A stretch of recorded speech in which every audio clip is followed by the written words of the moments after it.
Ya, listo. Bueno, vamos a continuar. Hasta ahora hemos mencionado un poco acerca hemos hablado sobre las motoneuronas alfa, las motoneuronas gamma.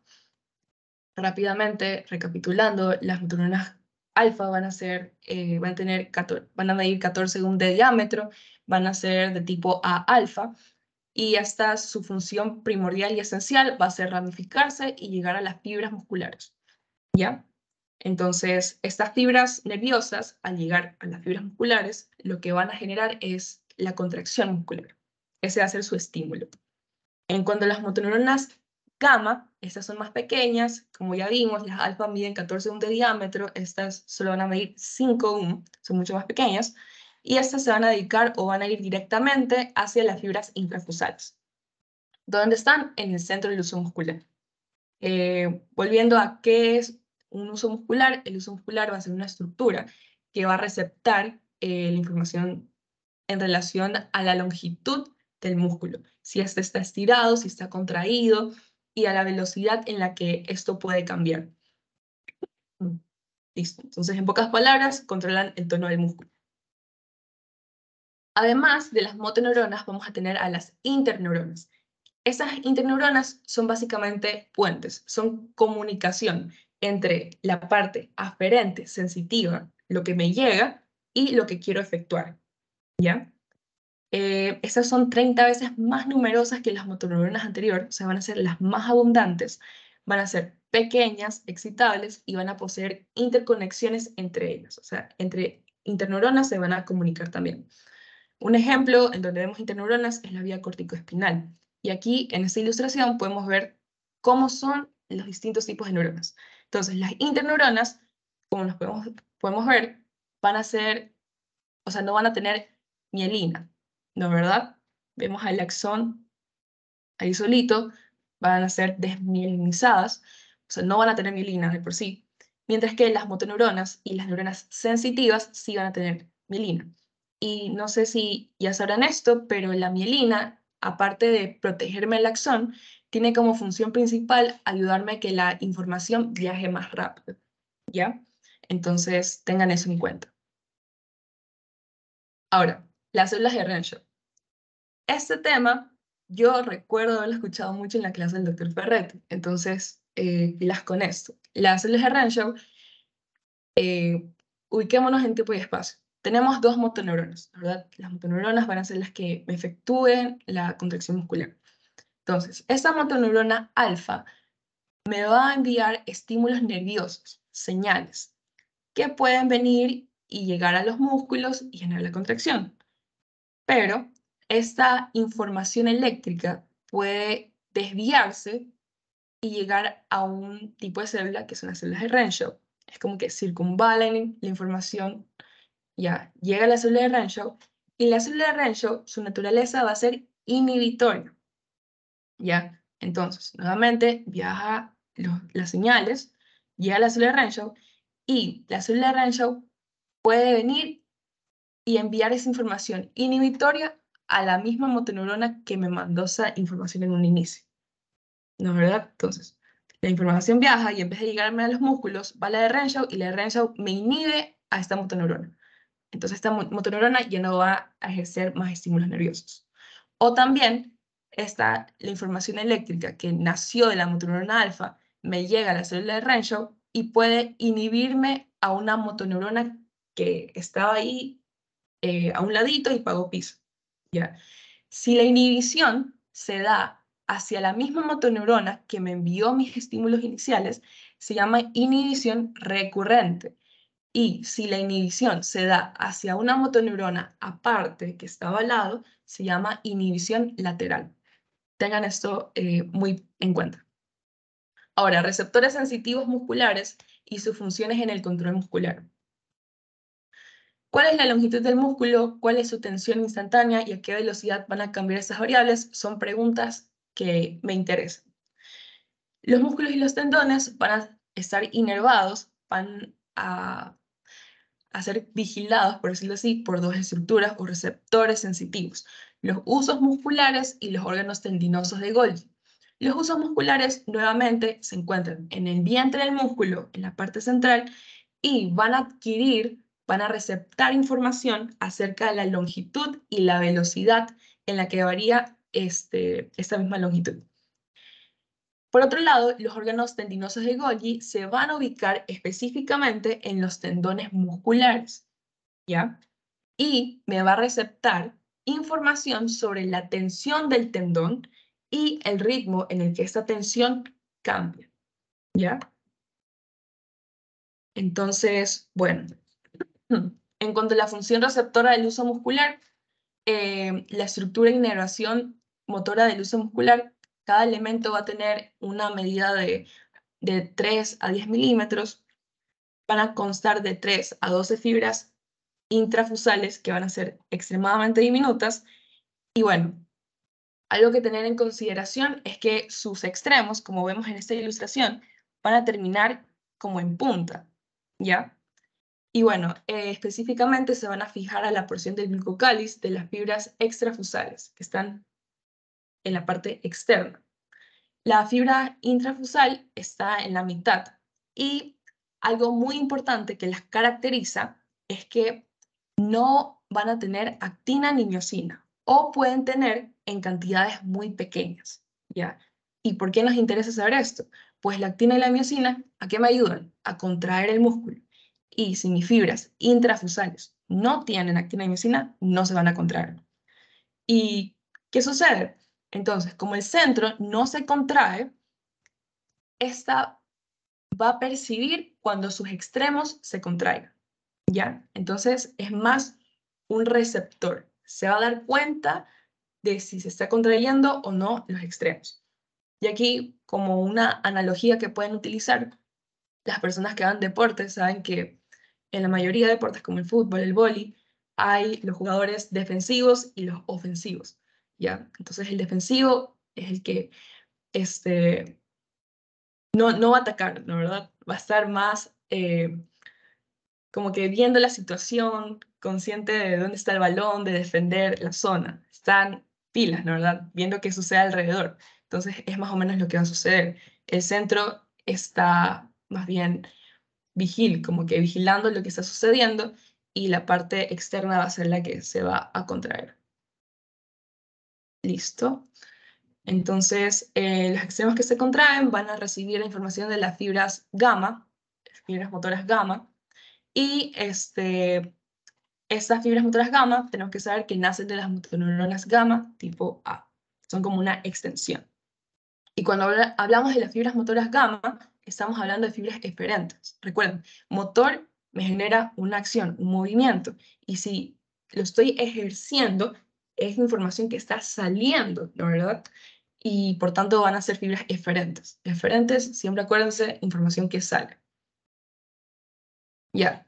Entonces ya sabemos que la porción central del uso es receptora, ¿no? ¿Verdad? Ahora, el receptor del uso muscular puede excitarse por dos mecanismos. Puede ser que la porción del medio del uso, la porción central, se estire y por tanto se estimule el receptor. Es como si tuviesen una liga. Aquí no tengo ligas, pero digamos que esto es una liga. Si lo estiran, el centro se va a estirar también y se va a estimular el receptor.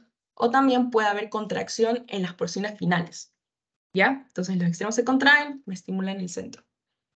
En la zona central del uso muscular también van a haber dos terminaciones sensitivas, la aferente primaria y la aferente secundaria. Disculpen que estoy con un poquito de tos. Bueno, aquí ya vamos a ver a mayor detalle qué son esas estructuras, pero tienen que tener en cuenta lo de las fibras eferentes y aferentes, ¿no es verdad? Entonces, hay fibras quienes me llevan información hacia la médula y otras que llevan la información de la médula hacia la fibra o el uso. Terminación primaria, ¿qué es y dónde la encuentro? La terminación primaria se encuentra en el centro. Como pueden ver aquí, se encuentra acá.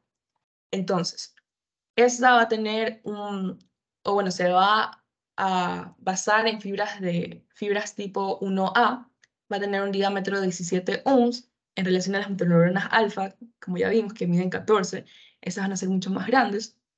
Y bueno, el fin o el propósito es que van a enviar señales sensitivas hacia la médula espinal, o sea, desde el uso hacia la médula espinal a una velocidad de 70 a 120 metros por segundo. La fibra es la mayor fibra nerviosa en el cuerpo. Eso tienen que tener en consideración. Y asócienlo también con el tamaño que tiene.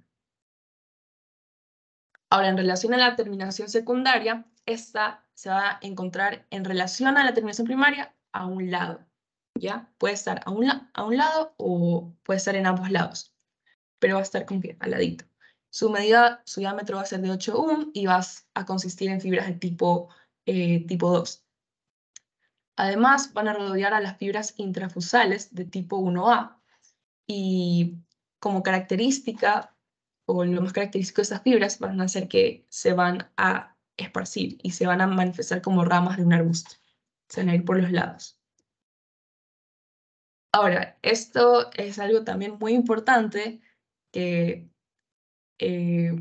recuerdo haber escuchado mucho en las clases del doctor. Todo lo que recuerdan mucho haber escuchado del doctor es porque es algo que puede estar en una lección o un examen, ¿ya? En lo que más enfatiza, eso es lo que más pregunta. Entonces, fibras de bolsa nuclear y de cadena nuclear. ¿Qué son? Bueno, las fibras intrafusales, en las que ya hemos hablado hasta el cansancio, hay de dos tipos, de bolsa nuclear y de cadena nuclear. Como lo dicen sus nombres, de bolsa nuclear va a ser una estructura en forma de bolsa que va a contener varios núcleos, exactamente de 1 a 3 núcleos por cada uso. Mientras que la cadena nuclear van a ser núcleos que están posicionados en forma de cadena, van a haber de 3 a 9, y bueno, eso es lo más importante. Entonces, un dibujito es aquí, esos son los de cadena, perdón, estos son los de cadena y esos son los de bolsa nuclear. Entonces, la terminación primaria, que mide 17 ohm, es activada por las fibras intrafusales de bolsa y de cadena. Ya, entonces la bolsa nuclear y la cadena nuclear me van a activar la terminación primaria. Mientras que la terminación secundaria, que mide mucho menos, 8 ohm, tenganlo en cuenta, suele excitarse únicamente por las de cadena. Esa es una diferencia muy importante. Como dije, ojo con esto. Bueno, ahora vamos a ver la respuesta estática. Cuando la porción del uso muscular se estira con lentitud, esta va a aumentar la cantidad de señales o impulsos que se envíen, van a aumentar en proporción al estiramiento de la fibra. Y bueno, esto se puede dar por varios minutos después de que llegue a su estiramiento final y se va a conocer como respuesta estática. Va a ser lenta, va a ser proporcional y eso. Ahora, por otro lado, tenemos a la respuesta dinámica. Entonces, la respuesta dinámica tenemos que asociarla con un aumento de la longitud abrupto, cuando se da de manera repentina. Entonces, lo que va a suceder es que específicamente la terminación primaria, la secundaria no, solo la primaria va a recibir un estímulo muy potente. ¿Ya? Y este estímulo es conocido como la respuesta dinámica. ¿Qué significa? Que es básicamente una respuesta a este cambio abrupto en la longitud del músculo, ¿no verdad? Entonces, tenemos también algo muy importante, que el uso, al acortarse o al estirarse, envía señales. No solo cuando se estira, también cuando se acorta. Cuando se estira son señales positivas y cuando se acorta son señales negativas. Y todos estos estímulos van a llegar ¿a dónde? A la médula espinal. Ahora, nervios motores gamma. Hay dos tipos. Los gamma dinámicos, que van a excitar sobre todo a las fibras intrafusales de la bolsa nuclear, y esta respuesta va a ser dinámica, o sea, la respuesta dinámica se va a afectar, como que va a tener gran influencia sobre la respuesta dinámica, mientras que sobre la respuesta estática no tanto. Y por otro lado, los gamma estáticos, como dice su nombre, favorecen la respuesta estática y tienen poca influencia sobre la respuesta dinámica. Y van a ser específicamente las de cadena nuclear. ¿Ya? Entonces, gamma dinámicos, bolsa nuclear, gamma estáticos, cadena. Los gamma dinámicos influencian sobre mi respuesta dinámica, que ya sabemos que es en relación a un estiramiento abrupto del músculo, rápido, que se dio en el momento. mientras que los gamma estáticos van a ir en favor de la respuesta estática, que es más proporcional, más despacio, y así. Ahora, reflejo miotático muscular. Entonces, siempre, siempre, siempre que se estira un músculo, de manera brusca se van a activar esa contracción refleja. Eso se basa en un circuito. Y bueno, nos vamos a guiar también con esta diapositiva. Tenemos un músculo, tenemos el uso muscular que se encuentra en el centro, en el centro del vientre, este músculo, que al contraerse o al estirarse me va a enviar información sensitiva. Entonces, digamos que se estiró, ya. Entonces, el nervio sensitivo me va a enviar esta información que entra por la raíz dorsal, aquí podemos ver el ganglio de la raíz dorsal, me llega a la asa posterior y ¡pum! Me lo comunica a un nervio motor, una motoneurona, que a su vez va a sacar esa información y, y va a manifestar este reflejo, ¿de verdad? Entonces, la sensación genera que se dé esta contracción refleja, que se contraigan las fibras musculares. Todo empieza con una fibra nerviosa propioceptora. La propiocepción, ya saben, es como que estar consciente del espacio-tiempo de uno mismo. Va a ser mediante una fibra tipo 1A que se va a originar en el uso muscular, va a entrar por la raíz posterior, como vemos aquí, se origina en el uso, va por la raíz posterior, y bueno, va a llegar a la médula. Ya estando en la médula va a hacer sinapsis con la motoneurona anterior, perdón, como vemos acá, hace sinapsis, y bueno, esta vía que se caracteriza por ser monosináptica, va a enviar una señal refleja al músculo que va a generar una excitación o contracción, como lo quieran ver. ¿Todo claro hasta aquí, chicos?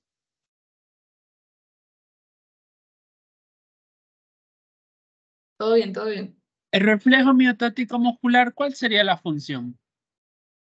La contracción del músculo. Literalmente solo ajá, es como, ¿cómo decirlo? Es literalmente cómo se contrae un músculo. Ya, entonces se envía primero la señal sensitiva y luego se efectúa la contracción muscular. ¿Ya? ¿Todo claro? Se da por estiramiento. Sí. O sea, por Ok. ejemplo, te pongo el caso, güey. Estás con tu músculo aquí, ¿verdad? Entonces, tú lo estiras. Ese estiramiento, ese aumento de la longitud del uso, va a ser percibida, ¿no? ¿Verdad? Y esa información sensitiva va a entrar por la raíz dorsal, ¿ya? Y eso, eh, nuestra médula lo va a interpretar como que el músculo está estirado. Podemos contraerlo. Entonces, va a enviar información nuevamente al mismo músculo donde nació ese estímulo inicial y lo va a contraer. Pero el fin es la contracción, es un reflejo. Ya es como genera lo contrario, pero el fin va a ser la contracción muscular. ¿Ya? ¿Todo bien?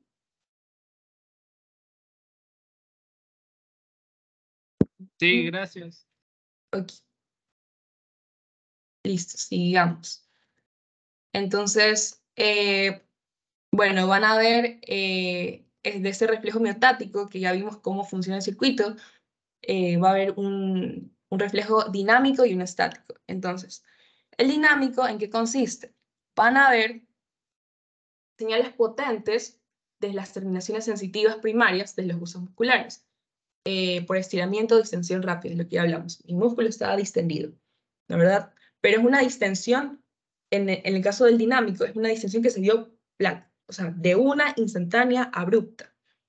Entonces, este estiramiento se va a percibir, va a llegar a mi médula por la raíz dorsal, y bueno, va a generar una contracción. Asimismo, como mi estiramiento fue enérgico, mi contracción va a ser enérgica, ¿no verdad?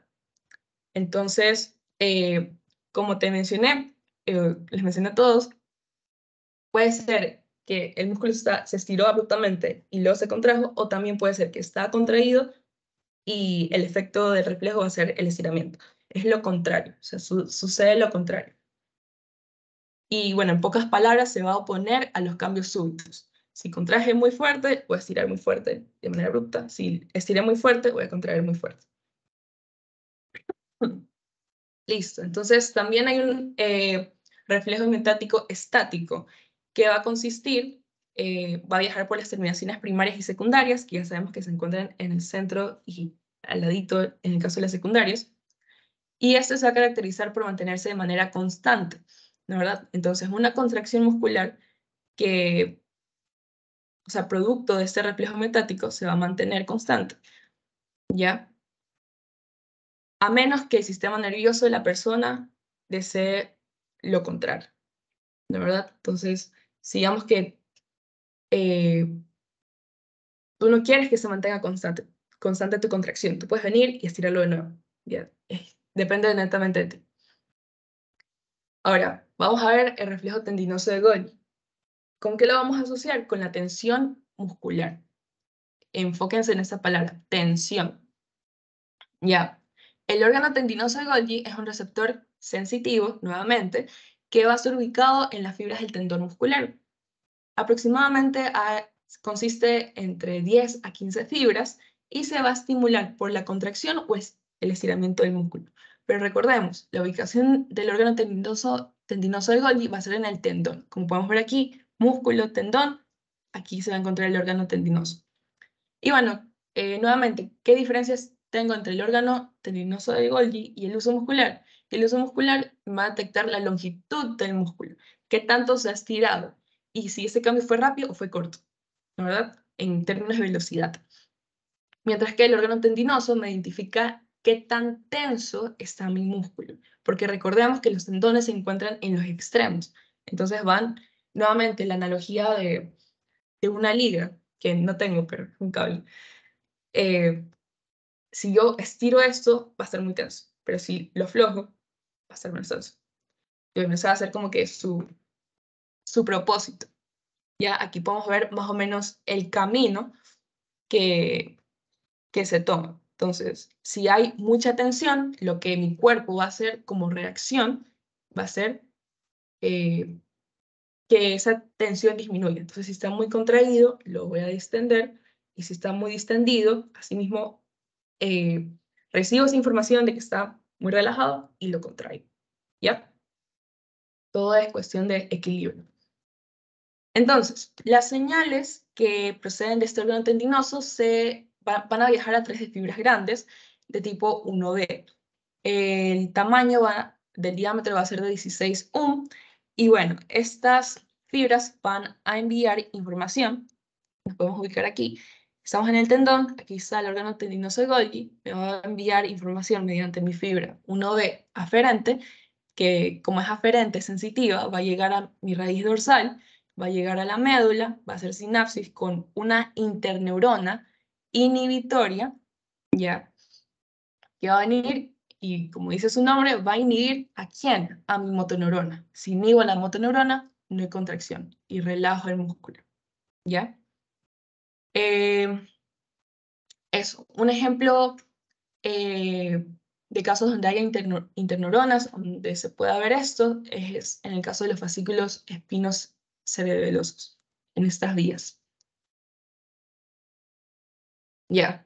Bueno, el reflejo tendinoso también va a evitar una tensión excesiva. Ya, cuando el órgano tendinoso de Golgi se estimula, esto va a ser debido a que hay un aumento de la tensión muscular, ¿no, verdad?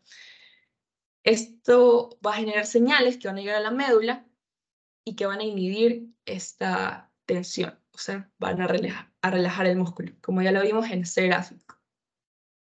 ¿Ya? Es un mecanismo de retroalimentación negativa que impide la tensión excesiva.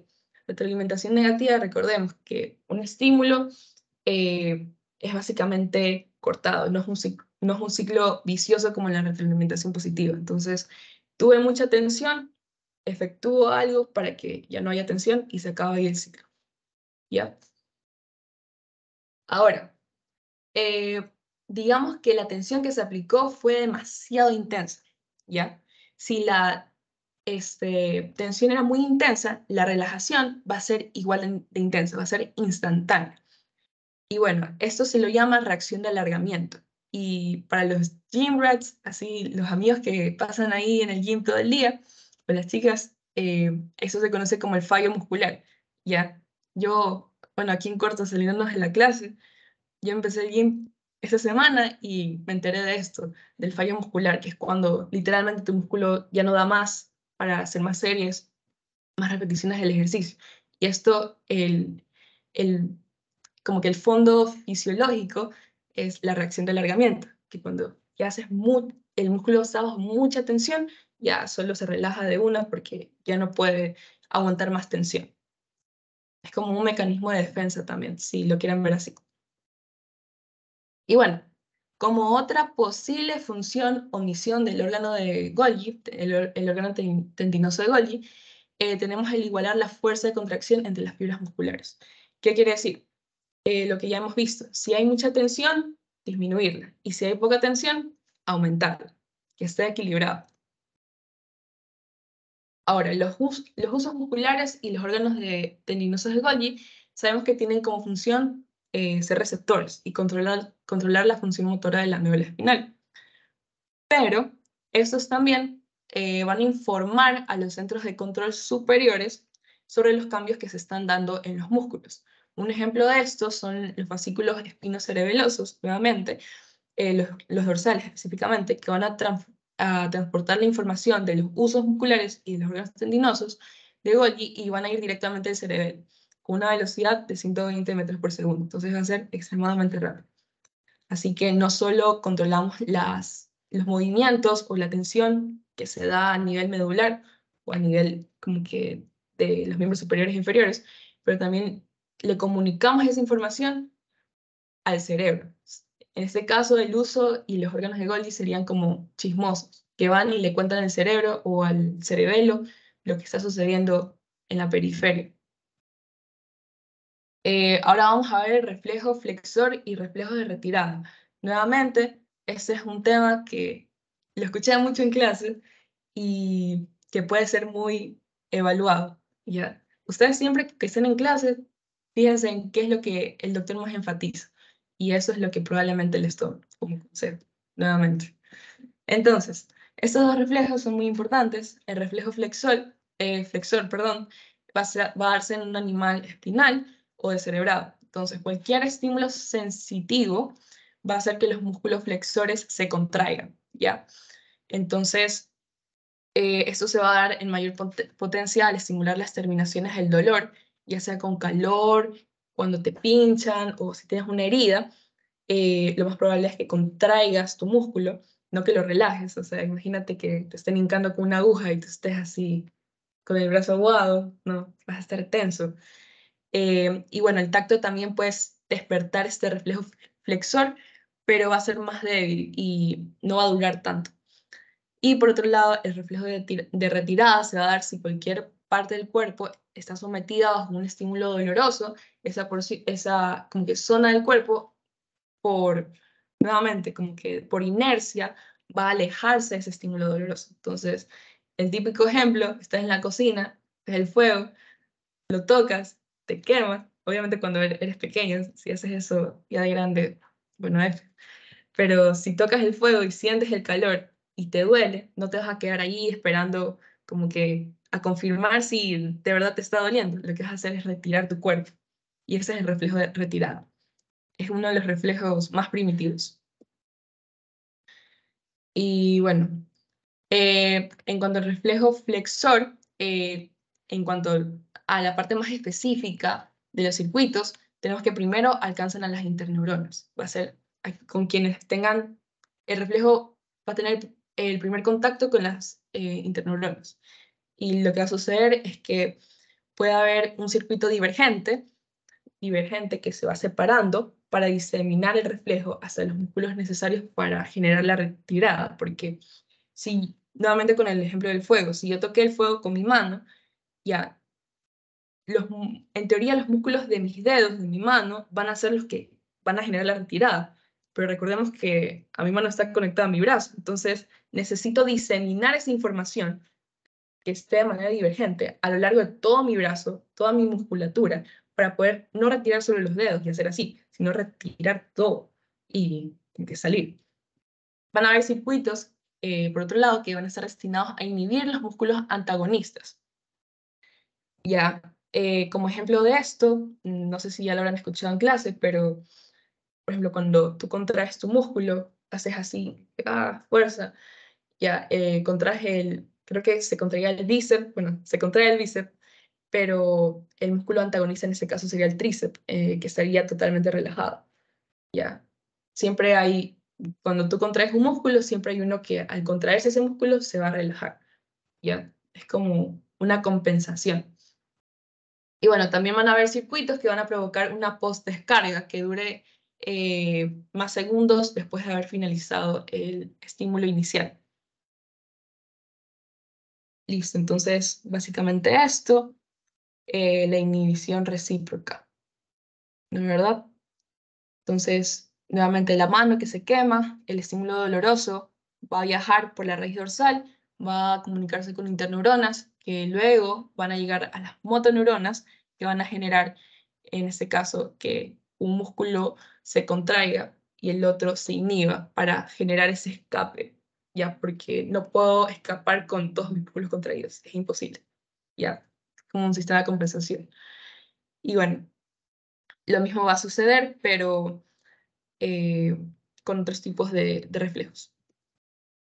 Aquí tenemos un gráfico de lo que sucede, entonces es en relación a la contracción, a la flexión y al tiempo. Entonces, si tu estímulo dura 2 segundos, la contracción va a iniciar apenas inicia el estímulo, pero luego, si se dan cuenta, esta línea baja, la contracción va a disminuir, y es porque tu músculo se fatiga, ya no va a estar contraído todo el tiempo que dure el estímulo, sino que se va a contraer, va a llegar a un máximo y luego se va a cansar y cuando termine el estímulo va a empezar esta zona de post-descarga, que es en donde con que se repolariza. Asimilémoslo así, como en relación al potencial de acción, como que se regresa a su, como que a lo normal, a los valores basales.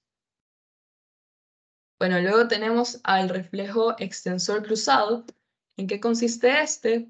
También lo podemos asimilar como, o sea, lo podemos como que comparar un poco con el reflejo de huida.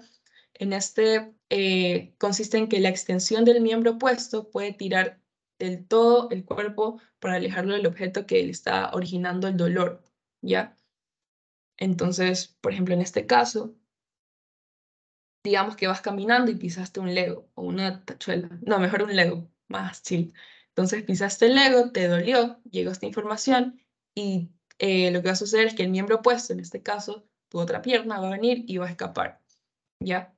Como extendiéndose, ¿ya? Se va a ir hacia un lado. El mecanismo neuronal, este reflejo no comienza hasta 200 a 500 milisegundos después de haberse iniciado este estímulo doloroso y participan muchas interneuronas que van a comunicar el dolor y van a hacer algo al respecto de este dolor, van a hacer la acción motora. Y bueno, aquí tenemos nuevamente un gráfico de contracción en relación al tiempo. Este es el estímulo que, como podemos ver, no es que apenas se dio el estímulo doloroso, no es que ¡pum!, contraes el músculo, no. Se demora 200 a 500 milisegundos y luego ¡swan!, comienza la contracción. Y la postdescarga, por otro lado, es mucho más larga. Como veíamos en este gráfico, la postdescarga duraba casi nada, pero en este caso la postdescarga va a durar varios segundos. Luego está la inhibición e inervación recíproca. Entonces, bueno, como ya vimos hace poco, normalmente la contracción de un músculo significa la inhibición del otro o la relajación del otro. Entonces, en el caso de un reflejo miotático, en donde activamos a un músculo, normalmente cuando lo activamos, inhibimos al otro que es antagonista. Entonces, en eso consiste la inhibición recíproca, ¿ya? Es el circuito neuronal que va a ayudar que se dé la inhibición recíproca, va a ser la inervación recíproca. Como ejemplo, tenemos que se van a dar en ese tipo de inhibiciones recíprocas se van a dar en ambos lados del cuerpo, ¿no verdad? Entonces, digamos que tú tienes una pierna, digamos, en este caso de la película Karate Kid, tienes una pierna que está con una intensidad moderada ejerciendo una flexión, ¿no verdad? Como vemos en este caso, la pierna está flexionada, ya. Pero esta flexión dura bastante tiempo, o sea, el man se queda en esa posición bastante tiempo, entonces esto va a generar que su otra pierna tome ese poder, ¿cómo decirlo? La pierna está flexionada, la pierna derecha está flexionada por mucho tiempo, se va a cansar, ¿verdad? Entonces, la otra pierna va a tomar la batuta, o sea, va a tomar el relevo y va a ser la que se va a contraer. Entonces, esta está contraída, se va a relajar, esta se va a contraer y en ese momento donde hace el relevo, la pierna que inicialmente se está contrayendo se va a relajar y va a descansar y se va a reponer, ¿ya? ¿Eso quedó claro? Por si acaso. Me confundí. Te confundiste. A ver. Eh, ya. Las dos piernas, la verdad. Estás parado. Estás haciendo ese mismo movimiento. Una pierna está trabajando y la otra está descansando. Si la pierna que está flexionada se mantiene mucho tiempo flexionada, ¿qué va a pasar? Se va a cansar, ¿verdad? Entonces no te vas a poder mantener esa misma posición. Necesitas que la otra pierna tome el poder y agarre y sea la que se flexione. Entonces, mientras la otra pierna comienza a flexionarse, tú vas a venir y vas a aprovechar y vas a descansar la otra pierna. Ya, es básicamente lo que sucede. Es una inhibición recíproca, como que la flexión de un músculo está generando que se inhiba el otro. ¿Ya? Ahí quedó quizás un poco más claro. Sí, gracias. Ok. Ya. Entonces, ahora vamos a ver algunos de los reflejos posturales y locomotores. Bueno, el más básico de todos, el apoyo, la reacción de apoyo positiva. Entonces, vas a estar de pie, la planta de tu pie va a recibir esa información de que está en contacto con el piso y va a hacer que la extremidad se extienda, generando que nos pongamos de pie. ¿Ya? Esa es la reacción de apoyo positivo. ¿La verdad? Por cierto, algunos de estos reflejos, por no decirlos todos, quizás los van a ver o ya los vieron en sus prácticas de física. Entonces, asócienlo también con lo que vieron para que se puedan acordar, no sé, a la hora de hacer una lección o un examen. Entonces, cuando en relación a los reflejos medulares de enderezamiento, cuando un animal espinal está acostado o está a un lado, va a realizar movimientos para poder reincorporarse a su posición normal. Es como que ponen a una tortuga, o sea, no hagan esto, pero si ponen una tortuga sobre su caparazón con las patitas arriba, lo más probable es que mueva sus patitas intentando volver a su posición normal, que es con las patitas sobre la tierra. La verdad, ese es el reflejo de enderezamiento medular. Luego están los movimientos de la marcha y la deambulación. Entonces, los movimientos rítmicos de la marcha en un solo miembro, ¿en qué consiste? En que bueno, se va a dar primero en animales espinales y bueno, va a estar presente inclusive cuando hayamos seccionado una porción de la médula o cuando la hayamos separado, si hacemos un corte longitudinal, inclusive si le separamos en derecha e izquierda, todavía va a estar presente este movimiento. ¿En qué consiste? En que la flexión hacia adelante de la extremidad va seguida por una extensión hacia atrás. Entonces, imagínense cuando ustedes caminan, flexionan hacia adelante y luego esa misma pierna se va a extender y caminan, como se da aquí. Es solo eso, que la pierna que flexionaste, el siguiente paso va a ser extenderse y viceversa. Y lo mismo sucede con los miembros superiores, por si acaso, cuando los mueves, como que contraes, extiendes. Y bueno, luego está el reflejo de galope, asociándolo con los caballos. Las extremidades anteriores se van a desplazar hacia atrás al mismo tiempo, de manera simultánea, y en relación a extremidades posteriores. Entonces, cuando, digamos, las extremidades anteriores se mueven hacia atrás, las posteriores se mueven hacia adelante y viceversa, como el caballo, como vemos aquí. Entonces, mientras aquí está muy rápido, pero sí, las que están adelante se van hacia atrás, las que están atrás se van a ir hacia adelante. Y va a generar este efecto o reflejo de galope. ¿Ya?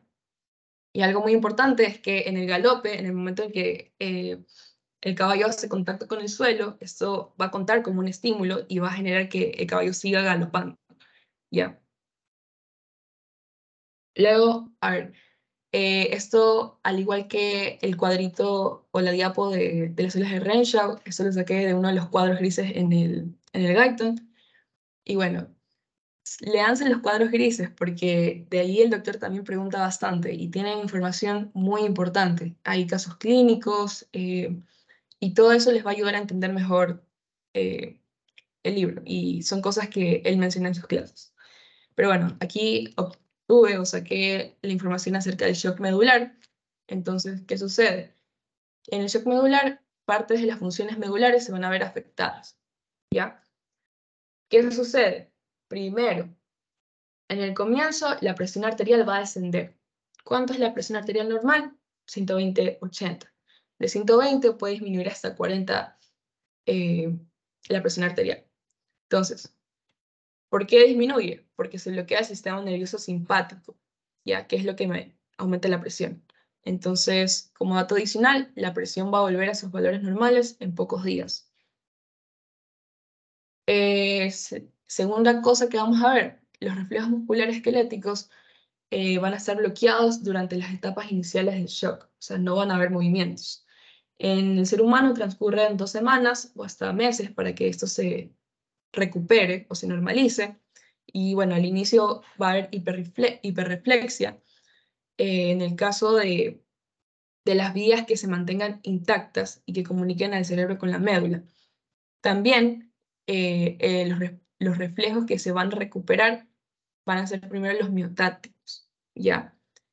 Y se van a recuperar en este orden. El paciente que sufrió un shock medular, primero va a obtener de nuevo su reflejo flexor, o sea, va a empezar a flexionar. Luego va a recuperar su reflejo de postura, antigravitatorios. Y finalmente los vestigios de los reflejos de la marcha. O sea, primero recupera la habilidad de flexionar, luego recupera la postura y luego va a recuperar la marcha. Y entonces aquí, bueno, esta imagen es el tercer punto que vamos a ver durante un shock medular van a ser que los reflejos sacros se van a perder. Como ustedes saben, para orinar o para defecar tenemos esfínteres, ¿no? ¿Verdad? Entonces, si perdemos los reflejos sacros, vamos a perder el poder sobre vaciar nuestra vejiga y el colon. ¿Ya? Entonces, esos pacientes van a necesitar usar un pañal. Y bueno, en la mayoría de casos reaparecen, pero también pueden perderse por completo. Ya, esto es como un meme. Ojo con los cuadros grises del Guyton porque son muy importantes. Yo recuerdo, no sé si el doctor le siga proyectando sus como que documentos de las clases, que él tiene en su pendrive, como que las clases hechas documentos. Él siempre ponía como estas bolitas amarillas. Así que ojo con eso y muchas gracias por conectarse hoy, chicos. Eso sería todo. ¿Qué tal? ¿Cómo vieron la clase?